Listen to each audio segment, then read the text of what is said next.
Olá! Hoje vamos falar sobre as implicações da quarta revolução industrial para o trabalho.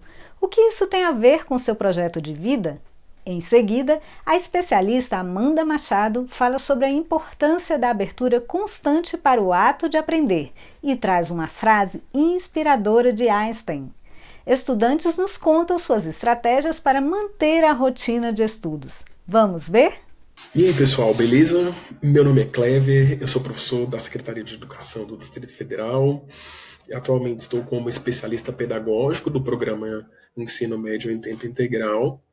E na aula de hoje nós vamos falar um pouco sobre trabalho e projeto de vida, competência para a quarta revolução industrial.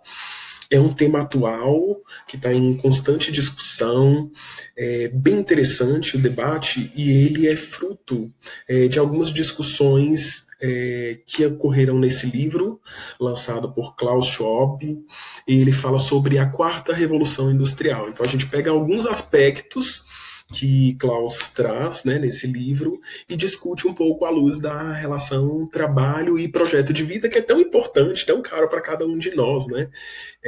Nós, quando estamos na escola, de certa forma, a longo prazo ou a curto prazo, a gente acaba refletindo como que vai ser a nossa inserção no mundo do trabalho, e também refletindo um pouco sobre o nosso projeto de vida, né? Quais são os caminhos, quais são as nossas perspectivas, os nossos projetos, tanto de longo prazo, projeto de vida propriamente dito, quanto os pequenos projetos que vamos construindo ao longo da nossa existência.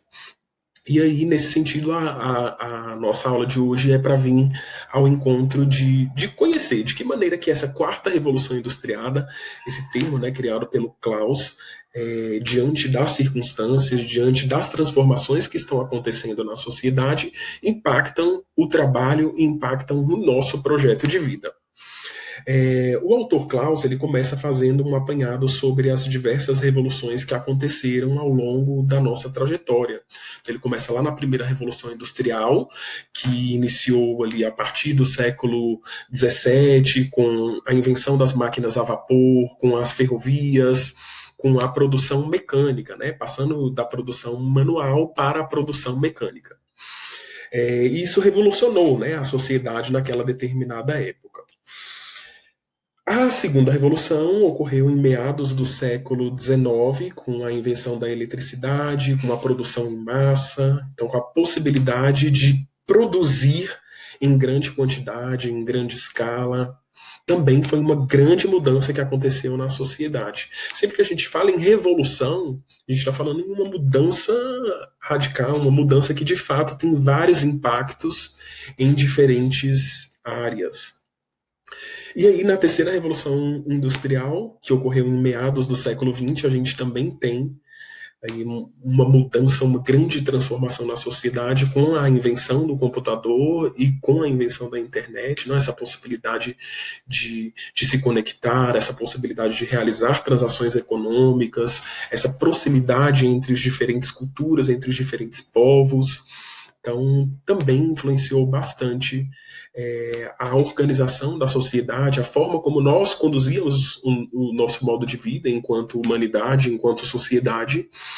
E Klaus ele acrescenta aí a quarta revolução industrial, que segundo ele iniciou com o início do século XXI, a partir de não apenas tecnologias dispersas, mas essas tecnologias interagindo entre si, essas tecnologias interligadas entre si. Então, a partir desse paradigma de quarta revolução industrial, essas tecnologias digitais elas passam a ser mais sofisticadas, integradas entre si. Então, a gente fala aí da existência dos smartphones, da robótica, da inteligência artificial, da internet das coisas.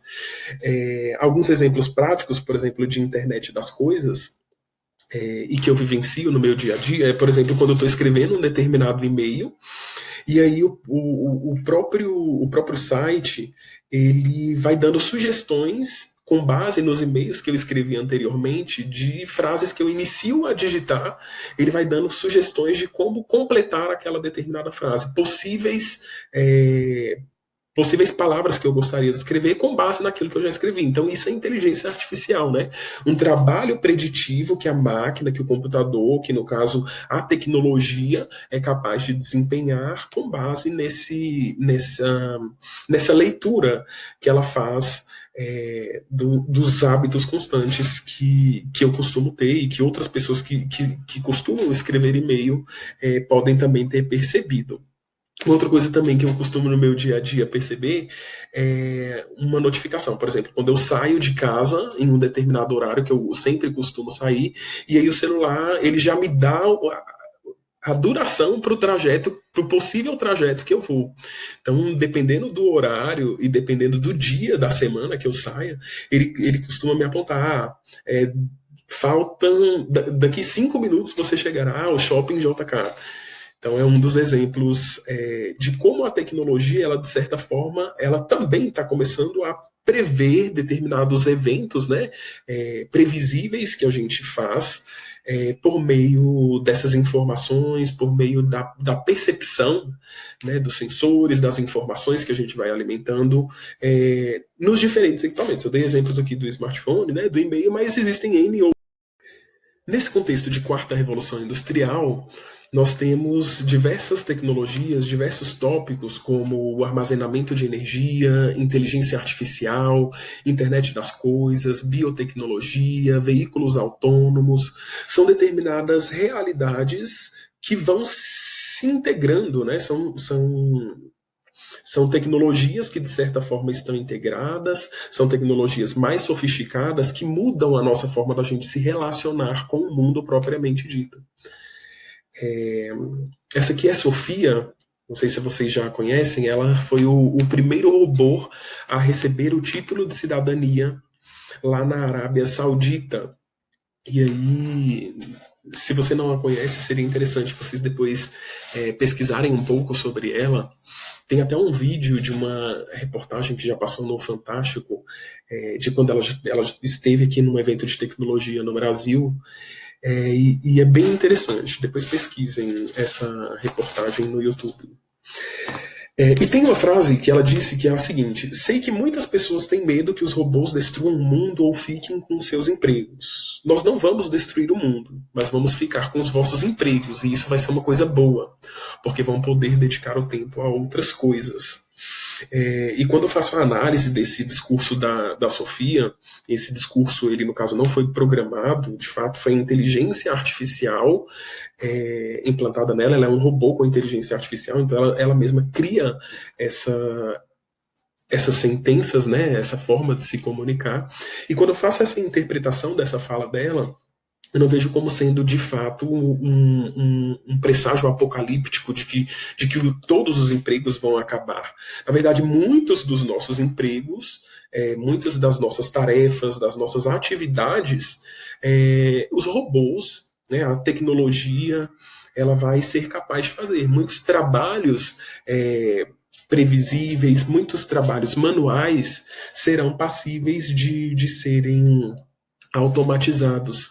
E aí esse é um grande paradigma para nós, né? Uma grande competência que a gente precisa adquirir para lidar nesse contexto tão incerto de tanta flexibilidade, de tantas mudanças que a quarta revolução industrial traz, que é justamente essa capacidade de se reinventar, de inovar, de sempre executar o trabalho de uma maneira diferenciada, de ver quais são as tendências para o mercado que eu atuo ou que eu irei atuar, porque a forma como um determinado trabalho é realizado nos dias de hoje não é da mesma forma e não tem a mesma configuração que tinha alguns anos atrás. A maioria das profissões, a maioria das atividades, elas passam por mudanças abruptas. Existem determinadas profissões que alguns anos atrás nós nem acreditaríamos que existiria, né? Por exemplo, motorista de aplicativo, o serviço de delivery por meio do pedido para o aplicativo, são recentes, né? Então, o que acontece? À medida que muitos empregos vão deixando de existir, muitos outros vão existindo. Então, esse tempo que nós teremos mais livre serão, de fato, para a gente dedicar a trabalhos menos repetitivos, trabalhos que a gente possa, de certa forma, empregar o nosso imprimir mais relações humanas no nosso ambiente de trabalho, nas atividades que a gente desempenha, para que de fato ele chegue a ser significativo. As tecnologias, então, elas mudam a forma como a gente trabalha, a forma como a gente se comunica, a forma como a gente se conecta, como a gente se informa, como a gente se diverte e também como a gente aprende.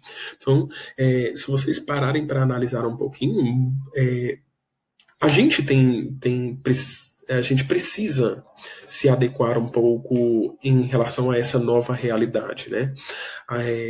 Existem novas tecnologias que estão sendo criadas e essas tecnologias, quando elas entram no nosso cotidiano, elas trazem transformações que exigem de nós uma certa flexibilidade, exige de nós um certo potencial de incluí-las no nosso cotidiano para o nosso bem, né? Para trazer benefícios. E quando a gente pensa na relação entre trabalho, a gente tem algumas representações, algumas falas, alguns ditos populares que expressam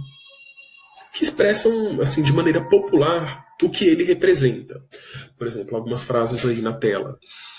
Primeiro o trabalho, depois a diversão, o trabalho dignifica o homem, quem trabalha sempre alcança, de grão em grão a galinha enche o papo, Deus ajuda quem cedo madruga. Ou seja, são algumas frases, algumas representações sociais que existem no trabalho que às vezes reduzem um pouco o sentido tão complexo, o sentido tão amplo que o trabalho possui. E aí, diante disso, a gente vai recorrer um pouquinho sobre como que surgiu a palavra trabalho. Trabalho pode ter duas origens. Tripalium, que era um instrumento feito de 3 paus aguçados para rasgar e esfiapar produções agrícolas. Ele é parecido com essa imagem, eu não consegui uma imagem específica do tripalium, mas ele é parecido com essa imagem, na qual a gente tinha um instrumento com três paus, mas eles esfiapavam e rasgavam essas produções agrícolas. Então tinha esse viés aí de cortar, de modificar algo que tem ali na natureza, algo que de certa forma envolve ali um sacrifício na natureza, uma mudança, algo penoso para esses grãos, né? E uma outra possibilidade da origem da palavra trabalho é um instrumento romano de tortura que era chamado de tripalos, que da tradução literal do latim seria 3 paus. Era um instrumento de tortura, composto, obviamente, por 3 paus, no qual os escravos eles eram sacrificados, eles eram supliciados nesse instrumento. Então, nessa primeira concepção de trabalho, nós temos uma concepção que traz mais um sentido de castigo, de dor, de padecimento, de sofrimento, de fadiga, de cansaço, de esforço.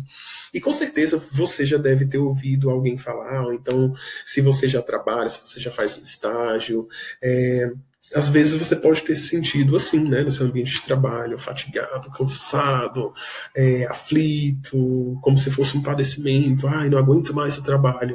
Então essa é uma das acepções do trabalho. Mas também existe uma outra, que é derivada lá na Grécia Antiga, na qual o trabalho ele era visto como uma criação, como uma obra, como uma produção, uma fabricação, uma concepção, né? A confecção e a concepção de algo. Eles utilizavam o termo poiesis, que no caso, quando vem para a gente, vem como poesia, né? Esse potencial criativo que a poesia tem, era utilizado para eles para dar essa ideia aí de criação, de fabricação. E essa concepção de trabalho é justamente o reconhecimento e a consciência que se tem ao pertencer o mundo produtivo. Então, por estar contribuindo no mundo produtivo, nas relações de produção, se tem aí recompensas não apenas materiais, mas também imateriais, como a satisfação, o prazer, a realização de estar realizando uma atividade que traga um determinado retorno para si e, ao mesmo tempo, para a sociedade. Então, existem essas duas grandes concepções contraditórias entre si e que muitas vezes a gente vivencia, né? Quando a gente faz um trabalho bem feito, a gente de fato se sente satisfeito, se sente realizado. Quando a gente faz um trabalho bem executado, a gente sente orgulho, né, daquilo que a gente está fazendo. Então, de fato, o trabalho ele tem essas duas vertentes. E a tecnologia atravessa, né, essas questões. Quais são os desdobramentos que a gente vai ter no mundo do trabalho, que envolve essa dinâmica, essa contradição para os nossos dias? E aí é diante disso que surge a necessidade da gente desenvolver a competência de compreender o mundo do trabalho e também de desenvolver um projeto de vida. Um projeto de vida que vai desenvolver a minha questão pessoal, ou seja, eu me conhecer, conhecer minhas potencialidades, conhecer as minhas fragilidades, descobrir quais são os meus talentos, os meus interesses, quais são os meus objetivos, quais são os meus valores, cuidar de mim mesmo, do meu corpo, da minha saúde no sentido amplo. Então, essa é a dimensão pessoal do projeto de vida. Além disso, nós temos também uma dimensão social, que está mais relacionada à forma como eu me relaciono com os outros, a forma como eu estabeleço as minhas relações interpessoais, que são tão importantes, né? Saber trabalhar em equipe, saber negociar ideias, ter flexibilidade, aprender com os outros. Outras questões também que atravessam esse campo social, essa dimensão social, é a questão cidadã, o voluntariado. Além disso, nós temos também uma dimensão profissional, que está estreitamente relacionado com o aspecto que a gente trabalhou anteriormente, nos slides anteriores, né, que falavam sobre o mundo do trabalho, compreender essas dinâmicas, né, essas transformações que estão acontecendo, a questão da formação acadêmica, né, o prosseguimento nos estudos, a inserção profissional, as possibilidades de inserção, porque são muitas, né? Então essa questão de perceber quais são as possibilidades que ainda nem existem, mas que a gente pode criar também, de acordo com um determinado talento que às vezes eu tenha, eu posso vender esse determinado produto, ou esse determinado serviço, essa determinada atividade, também uma das possibilidades. E para concretizar tudo isso, é necessário ter planejamento e organização, né? Então, planejar os estudos, assim como nós estamos numa etapa formativa, né?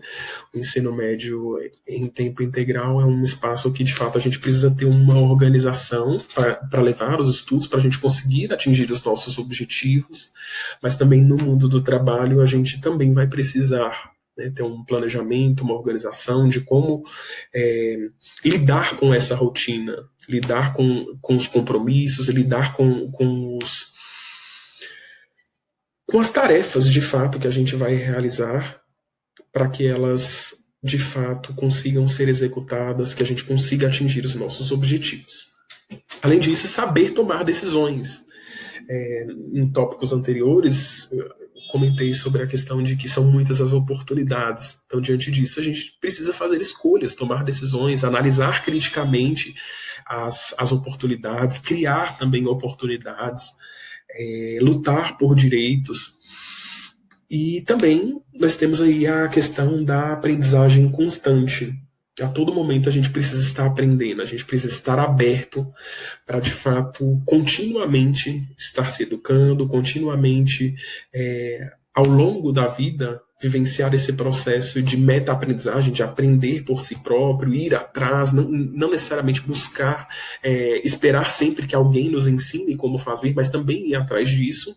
E também tem um termo na língua inglesa que eles chamam de long life learning, que é a aprendizagem ao longo da vida. A vida, ela é pedagógica. Eu costumo dizer isso, que a vida é pedagógica. Durante todo o tempo a gente está aprendendo, né? Seja com as situações boas, seja com as situações ruins, mas a vida ela é uma fonte inesgotável de aprendizagem. Não tem um dia que a gente não aprenda, né? Então, diante disso, estar aberto a essa aprendizagem amplia a nossa visão de mundo e a forma como nós intervimos e transformamos esse determinado mundo. E existe um diálogo no conto Alice no País das Maravilhas, que ele traz uma reflexão muito profunda. É um diálogo entre Alice e o gato risonho, no qual Alice questiona para o gato, né? Para onde esse caminho vai? Bem, onde você quer ir? Pergunta o gato. Ela afirma, eu não sei. Se você não sabe para onde vai, qualquer caminho serve. Então, essa reflexão que o gato risonho traz para Alice é que, de fato, se ela não tivesse um objetivo, se ela não sabe para onde ir, as circunstâncias iam acabar levando ela e estaria tudo bem. Seria mais ou menos como diz aquela música, deixa a vida me levar, a vida leva eu. E, de fato, a gente precisa ter um sentido para as nossas ações, um propósito para as nossas ações. Porque senão a gente anda como um barco sem um leme, né? Só deixando que as águas nos levem em direção a algo que nós não planejamos, algo que nós não definimos. E nesse dilúvio, nesse oceano de informações, nesse oceano de possibilidades que as tecnologias advindas dessa quarta revolução industrial, desse contexto que nós vivemos atualmente, elas não podem fazer com que a gente se perca. A gente, de fato, tem que analisar isso criticamente, porque não traz só aspectos positivos, né? Também existem muitos aspectos negativos e que a gente precisa driblar esses aspectos. Então, por exemplo, a diminuição de determinados postos de trabalho é um problema. Mas nós também não podemos travar, nós também não podemos atrasar a sociedade rejeitando a tecnologia de uma forma categórica, né? De uma forma taxativa. A gente precisa, de fato, analisar isso criticamente, lutar por direitos, sim, mas também se reinventar. Então, às vezes, se não está tendo postos de trabalho, se não estão tendo oportunidades, criar novas oportunidades, descobrir talentos, ver quais são outros campos, né? Outras áreas que estão demandando serviços, quais são as tendências dessa revolução, né? Quais são as tecnologias, quais são as linguagens, qual é a base tecnológica dessas transformações que estão acontecendo. Então, estar atento a isso é muito importante para que a gente consiga trilhar o nosso caminho, definir qual que vai ser o nosso caminho. E também saber que muitas vezes a gente define um determinado caminho e aos poucos a gente percebe que não é aquilo que a gente quer. E tá tudo bem. A gente pode mudar também de opção. A gente pode mudar de escolha. Mas essas escolhas elas precisam ser conscientes. Elas precisam, de fato, ter um determinado propósito. Eu termino com uma frase do Rui Fava. Ele diz o seguinte: é um misto de receio do desconhecido, um receio de ameaças e oportunidades que nos lança à busca de antecipações dos próximos movimentos da história. Rui Fava ele escreveu um livro bem interessante que eu estou lendo atualmente, que se chama Trabalho, Educação e Inteligência Artificial, a Era do Indivíduo Versátil. Esse livro ele coaduna assim, com um pensamento do Klaus Schwab, que foi referência para essa aula, né, para essa apresentação. E muitas das questões que Schwab traz, o Rui Fava ele também desenvolve. Então, se alguém quiser aprofundar, também tem essa bibliografia. Se alguém quiser entrar em contato, conversar mais sobre algum aspecto, dialogar um pouco sobre a questão da quarta revolução industrial, aqui segue o meu e-mail. Tem também uma página que eu administro, que fala sobre projeto de vida, e lá eu trago algumas temáticas, algumas frases, algumas dinâmicas, algumas reflexões, alguns vídeos, para justamente orientar jovens, orientar também professores que queiram trabalhar com a perspectiva do projeto de vida no Instagram, @pv Projeto de Vida. E fora isso também, se você quiser aprofundar ainda mais essa temática, né, do trabalho e projeto de vida, aponte a câmera do seu smartphone e acesse aqui o artigo referência dessa apresentação. Obrigado e até a próxima. Olá! Aprendizado e compartilhamento de conhecimentos são temas nos quais eu acredito e pelos quais eu de fato levanto a bandeira. Afinal, é por meio do ensino que nós nos desenvolvemos e que nós evoluímos. Como é legal colocar a mente em ação e manter a mente curiosa para o aprendizado de novas coisas. Não sou eu só que falo isso, não.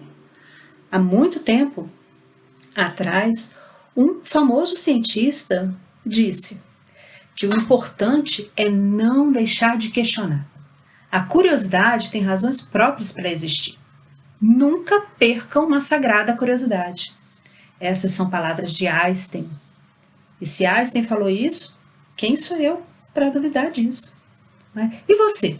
Você já parou para pensar como seria interessante fugir da sua rotina e incluir novas atividades, novos estudos, buscar novos conhecimentos? Esse é o momento. O momento é agora. Que tal se organizar e identificar um assunto para você estudar? Para você aprender, para você ler sobre, para você conversar sobre? Coloque sua mente para trabalhar e aproveite as oportunidades. Elas estão aí. Basta você agarrar. Tá bom? Tchau para vocês, até a próxima. Olá, eu sou estudante do SEMI do Gama e nessa quarentena eu estou estudando por meio de videoaulas e apostilas. Meu nome é Valéria Daiane, eu sou estudante do SEMI e nessa quarentena, para continuar os estudos, eu usei a internet, pesquisei várias coisas, continuei estudando e também usei o recurso do YouTube, né, videoaulas, para continuar estudando. Olá, eu sou Raíssa Macena, estudo no Centro de Ensino Médio Integrado à Educação Profissional, SEMI-Gama, e durante esse período de distanciamento social eu venho tentando estudar as matérias por conta própria, principalmente através da internet, por meio de videoaulas, livros online, exercícios, o que tem me ajudado bastante. E sempre tento também voltar o meu foco para os exames como PAS, Enem, principalmente por estar cursando o 3º ano do ensino médio. E acho que com isso eu estou tentando compensar pelo menos um pouco da falta das aulas presenciais, o que eu acho que é importante. Boa tarde a todos, meu nome é Felipe Henrique, eu estudo no SEMI e nesse período de quarentena estou aproveitando para manter meus estudos em dia, já que estou no 3º ano e vou fazer o Enem e me preparar para outros vestibulares, já que é o foco ganhar aprovação no fim. E também onde o SEMI vem dando um apoio e vem mostrando para cada um dos alunos o histórico escolar, né? O histórico da nossa escola, que é uma grande aprovação em várias universidades pelo Brasil. E aqui é a comprovação. Com as palavras inspiradoras de hoje, nós convidamos vocês a se expressarem. Como vocês estão estudando durante a quarentena? Queremos saber o seu depoimento. Tchau!